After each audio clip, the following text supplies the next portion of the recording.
Welcome, everyone. Lance Scurv X here, the Scurv Podcast. You know, in this day and time, with so much going on in the world, it pushes people to do things because they're in pain. And when there's a sense of hopelessness out in the world, it pushes them even deeper. And I know I've always said that your perception of reality is your reality. And while I try to remain upbeat, I can feel the heat of what is going on in the world also. But I also keep my head above the water. But I can imagine others on what they're going through right now and how they feel. And it's a void that most people feel. It's the void that nobody talks about. You know, there is a quiet pain walking amongst us that nobody wants to admit. It doesn't scream. It doesn't always show itself in obvious ways, but it eats people alive from the inside out. It's the feeling of being disconnected, unseen, and emotionally empty. It's that deep void that whispers to you late at night when the noise dies down and you're left alone with your thoughts. Many people are living entire lives trying to escape that feeling. They wake up, go through their routines, laugh when they're supposed to laugh, and smile when expected. But inside, they're starving. Not for food, not for money, but for connection, purpose, and meaning. That emptiness becomes a driving force behind behaviors that, on the surface, may seem like simple choices, but are actually cries for help. We live in a time where technology has made communication easier than ever. Yet real connection is harder to find than ever before. You can have thousands of followers and still feel like nobody truly knows you. You can be surrounded by people and still feel completely alone. That contradiction is what's breaking people down mentally, emotionally, and spiritually. For many, there was a time when community came naturally. People gathered, shared meals, helped each other, and built bonds that gave life meaning. There was structure, there was belonging, and there was accountability. Now, that structure has been replaced with isolation, distractions, and shallow interactions that never go deep enough to satisfy the soul. And when that need for connection is not met, people don't just sit quietly and accept it. They search, they reach, they grasp at anything that promises relief, even if it slowly destroys them in the process. It's what I call the search for fulfillment in all the wrong places. When a person feels empty inside, they will try to fill that void with whatever is available. The problem is, most of what's available today is designed to keep you hooked, not healed. Alcohol becomes a temporary escape from reality. It numbs the pain, lowers inhibitions, and creates the illusion of relief. But when the effects wear off, the emptiness comes back even stronger. The same pattern shows up in gambling. It's not just about money. It's about the rush, the hope, the momentary feeling that something exciting is happening in a life that otherwise feels dull and disconnected. That brief high becomes addictive because it distracts from the deeper issue that's never being addressed. Then there are those who turn to compulsive sexual behaviors, pornography, and endless self-gratification, aka masturbation. These habits give a quick hit of pleasure, a strong burst of dopamine, but they leave behind a deeper sense of loneliness. Instead of building real connections, they create a cycle of isolation where the person becomes more detached from reality and from meaningful relationships. Drug use follows the same path. It's not always about chasing a high. Sometimes it's about escaping a low that feels unbearable. The void inside feels so heavy that altering the mind becomes the only way to cope. But over time, what started as an escape becomes a prison. Even outside of these obvious addictions, there are more subtle forms of self-destruction. Overeating, overspending, constant scrolling on social media, seeking validation from strangers, and staying in toxic relationships just to avoid being alone. All of these behaviors stem from the same root problem, an unmet need for real connection and purpose. That brings me to the role of community and why it matters. At the core of human existence is the need to belong. It's not a luxury, it's a necessity. When people had strong community ties, there was less room for that deep, consuming loneliness. Being part of something bigger than yourself gave you a sense of identity and purpose. Places of worship once served as more than just spiritual centers. They were social hubs where people connected, supported each other, and formed lasting relationships. A person walking into that environment didn't just find teachings.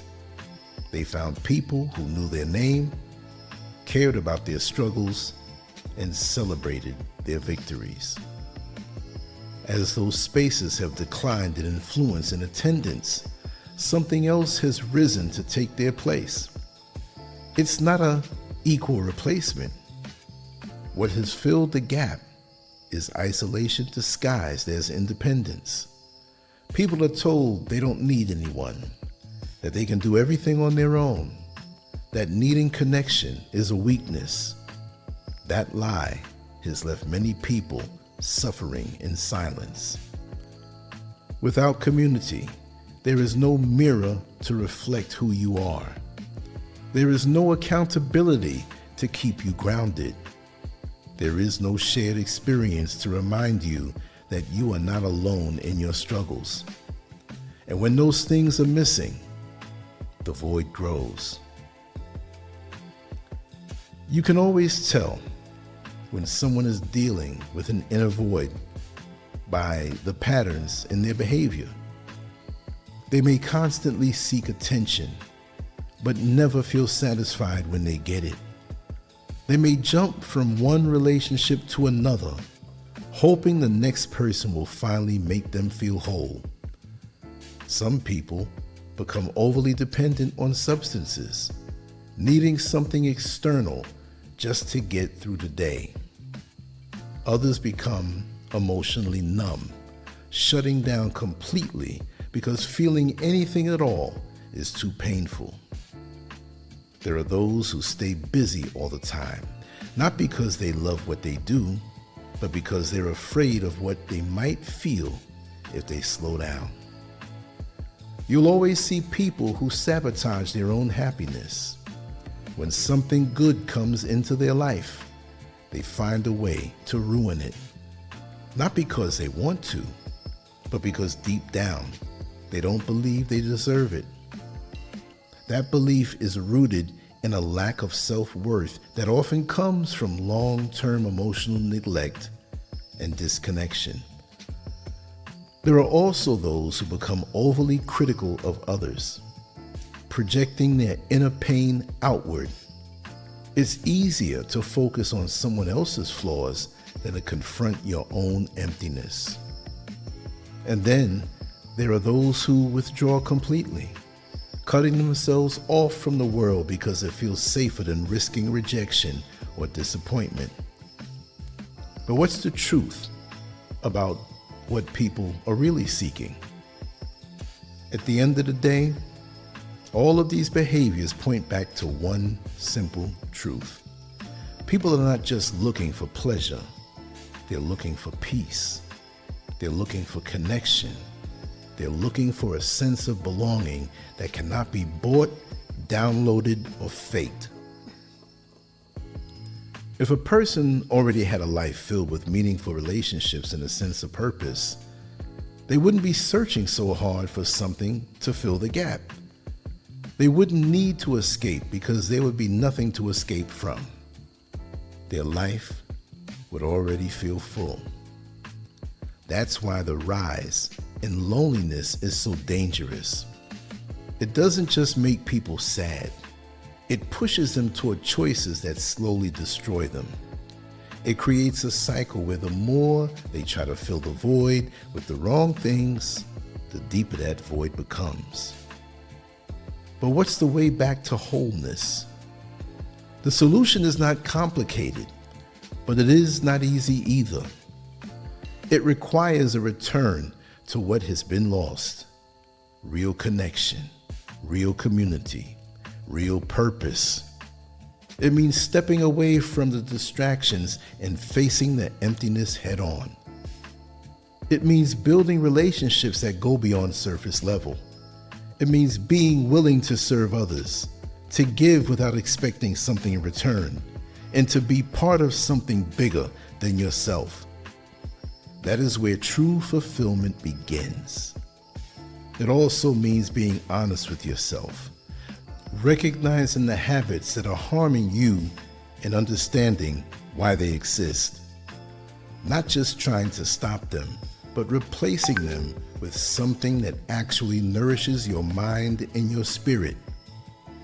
The truth is, no addiction can fix a spiritual problem. No temporary pleasure can fill a permanent void. The only thing that can do that is connection, purpose, and a sense of belonging that is rooted in something real. The world is changing, and not always for the better, unfortunately. The structures that once held people together are fading, and in their place, many are left drifting without direction. That drift is where the danger lies. You can ignore the void, but it will not ignore you. It will show up in your habits, your choices, and your relationships. It will shape your life whether you acknowledge it or not. The question is, what are you going to do about it? Are you going to keep running? Keep numbing? Keep distracting yourself until it's too late? Or are you going to face it, understand it, and take the steps needed to build a life that no longer leaves you feeling empty? Because at the end of the day, the goal is not just to survive. The goal is to feel alive, connected, and fulfilled in a way that no addiction could ever provide. And I hope these words have touched someone, because the loneliness epidemic is really off the charts.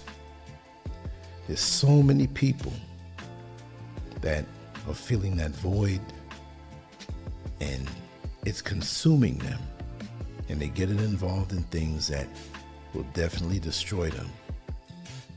There's so many faces that I see that are just empty, hungry, and very needy for human connection. And it's almost like this time in the world was manufactured by design. The more we're on social media, the more that we have so many followers and friends, but it's surface level and it drains us. When was the last time you had a real hearty belly laugh with a friend or friends or somebody close to you? I mean, where you laughed uncontrollably and you knew that for the rest of your life, you would never forget this moment. When was the last time that you felt emotional with someone? Maybe it was someone who had an emotional issue that they were dealing with,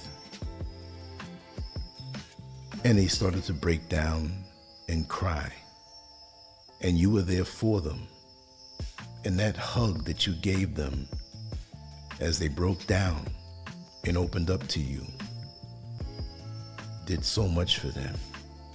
And it did something for you because you were there for someone. That interaction, whatever happened to that? It's a feeling of coming home when you have a connection.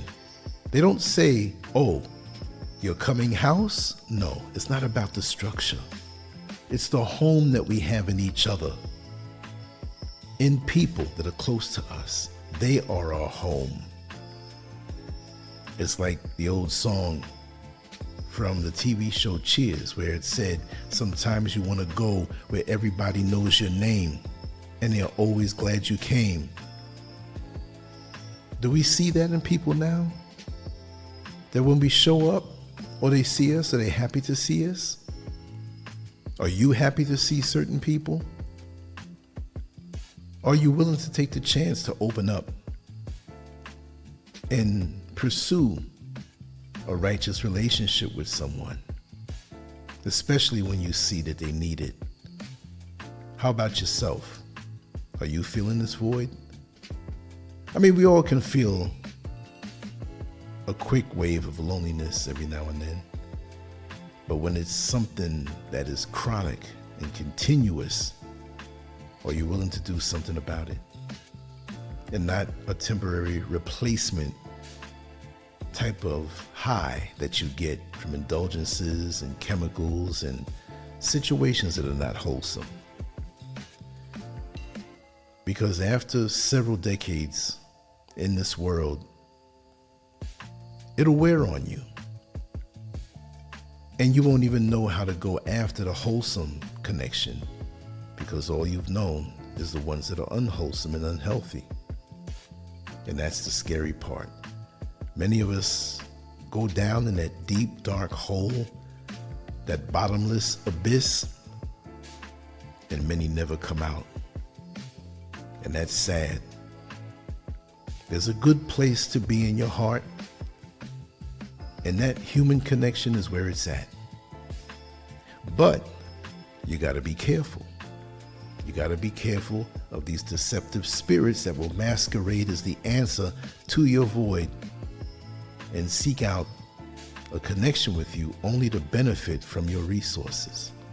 That's the catch. But you'll never learn how to ride a bicycle if you're scared of falling. So there is a certain amount of risk involved. But if there are too many red flags, then don't proceed. For whoever these words touched, just know that I understand. I've known many people to feel that, and I'm always here for you if you want to reach out. And I mean that, because we don't want anybody out here thinking of ending a journey that, while it may have had obstacles and things to overcome, there's still a beauty to this life, no matter what's going on the outside world, no matter how it may seem. There's always that good time that you can hold on to and look forward to. Don't give up. I've been through some rough times, trust and believe. And there were some rough times that I've been through emotionally that I thought would never end. But now I find myself in a much, much better place. And it's internal. It's what I do for people. It's what I share with people. The interaction that's there. The human exchange that I indulge in every single day. It's a beautiful thing. And that's a fuel that keeps my fires burning to continue to do what I do. This is not forced, it's from the heart. And just trust and believe that everything will be all right. Just want to say much love to you all. I'll always continue to explore human nature and the things that ail our hearts and take us out of those dark places. Because these days, honestly, it could look really gloomy, but there's always the light. Take care, y'all. Lance Scurv out. Hit the subscribe button. Like and share if somebody needs this. On to the next one. Peace.